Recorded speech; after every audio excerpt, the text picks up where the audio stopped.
Welcome everyone, I'm John from Agilit-e, and in this video I'm going to show you how to log into Azure and to also create a resource group and do everything via a terminal or command prompt. We finally hit the point of our video series where we're going to be taking action and setting up our actual Kubernetes environment. So let's get kicking. The first thing we need to do is we need to stop by at our documentation that I've published as part of a cheat sheet on our GitHub project, our repo of cheat sheets, and I will be providing links to this on the show in the show notes. But if you are on GitHub, you can just search for this or just go and find our entity name, Agilit-e Hub. But ultimately, you want to get to the point where you see Microsoft Azure Kubernetes setup, and we are now going to go to the OneSource setups, logging into Azure. So just before we move forward, it's very important that you have already set up your development environment as I instructed a few videos ago.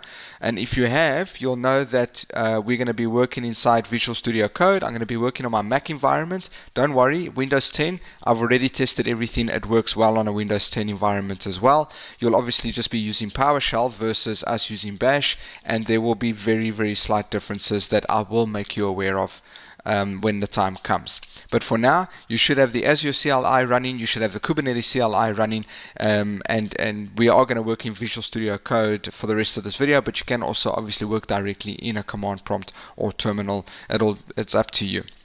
So if we take a look at our instructions over here, we see, okay, the first thing we're going to do, we're going to focus on these two over here. We're going to log in, and I'm going to take you through the login process. I'm going to take you through the process of creating a resource group.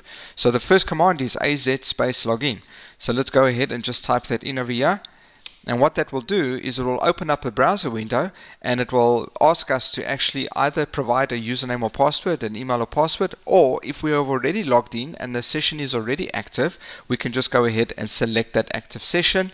It will authenticate our terminal with Azure, and we will get a window like this that we have now officially logged in. We can now close this, and we can now go back to our terminal, and we are now logged into Azure.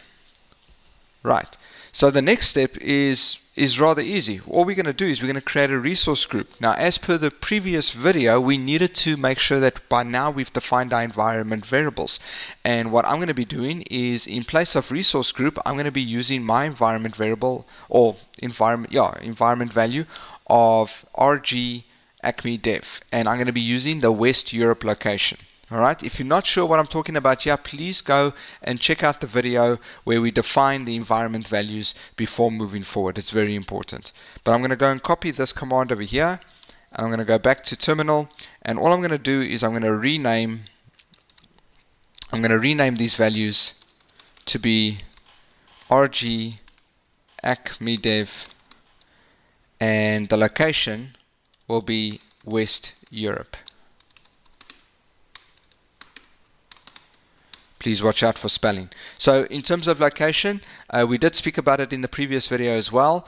There is a link over here for the locations under the configuration details, which will take you to this page where you can go and select which location will fit you best. There is also another website called Azure Speed, and azurespeed.com. There is a link to that in the article here at the bottom.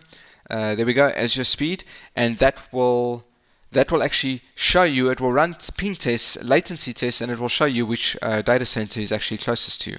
So that's actually a very, very awesome site. Anyways, moving on, we are coming back to this command. So we have our resource group name, which is RG Acme Dev. Location is West Europe. If I go ahead and hit enter on this, it will take a few seconds to run.